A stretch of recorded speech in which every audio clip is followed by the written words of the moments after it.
Hello friends, তোমরা কেমন আছো? আমি খুব ভালো আছি। দেখো, প্রথম ব্লগে তোমাদের স্বাগত।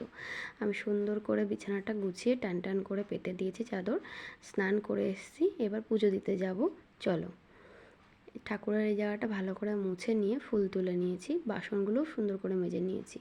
আসনটা পেতে নিয়ে দেখো বসে পুজো দিয়ে নিলাম। ওটা আমাদের গুরুদেবের আসন। তো দেখো তারপরে কি রান্না হয়েছে। আজকে পটলের তরকারি, পটল ভাজা আর ডাঁটার চচ্চড়ি, গাজর ভাজা। আমার ছেলেকে স্কুল থেকে আনতে যাব। এই যে আমার পক্ষীরাজ, আমি স্কুলে চলে এসেছি, দেখো নিয়েও চলে এসেছি। তারপরে ফিরে আসলাম রাত্রে। রাত্রে দেখো বাবা বাজার থেকে মাছ নিয়ে এসছে, ইলিশ মাছ, আর বললো ভাত রান্না করতে।